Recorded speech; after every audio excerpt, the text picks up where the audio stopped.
This is called expectation bias. Brings me to a question, Dr. Sade. What drives self doubt? Okay, so I have been fascinated by this question for over a decade. Even before I did my PhD research, I was seeing self doubt in action in the workplace at every single level. Because I genuinely believed once you become a leader, once you achieve a certain thing, you don't have self doubt. But I actually found that sometimes those at the more senior levels, sometimes those who have achieved a lot, they have even more self doubt because they feel like there's even more opportunity for them to fall, more Mm, reputational damage if something doesn't go well. So I thought, what is actually driving this? And that's when I started looking into the research. What do the most esteemed minds have to say about this? And I want to share with you one particular study, which I have never forgotten from the moment that I came across it. It's from the late 70s, early 80s. So, a psychology professor by the name of Robert Kleck at Dartmouth, he conducted this fascinating experiment, which really reveals how self doubt works and where it comes from.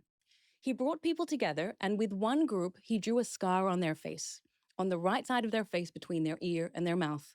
This really noticeable, visible disfigurement. yep. He let them see themselves in a mirror Okay. so they can go, okay, I have this scar on my face. And then he sent everyone out into conversations with strangers.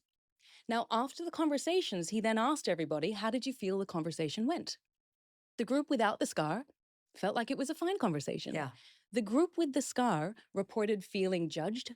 They felt like it was tense. Their conversation partner was cold, and they felt like they were treated differently because of that scar. Now, that in itself would have been a really interesting experiment on prejudice and discrimination. But Or perception or of. perception of, Right. exactly. And that's where we get to the interesting piece. Because if I pause right now and I take you back, right before these people were sent into these conversations, so they've just seen themselves in the mirror, Right. right before they're sent into it, the researcher said, okay, I'm going to apply some moisturizing cream to the scar to set it so it doesn't crack.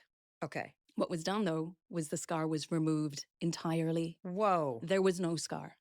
These people went into these conversations believing they had a scar. And they didn't. They didn't. And that led them to have an expectation about how people would treat them, which then led them to pay attention to things that objectively did not exist. It changed how they showed up. They created the reality they expected. And this is called expectation bias. We don't see the world as it is, we see the world as we expect it to be. Wow. Now, when we think about what that means for us, when you're thinking about this from your own perspective, anyone who is watching or listening, what kind of scars are you carrying into every single conversation, every interaction, every meeting, every interview, every conversation with your loved one?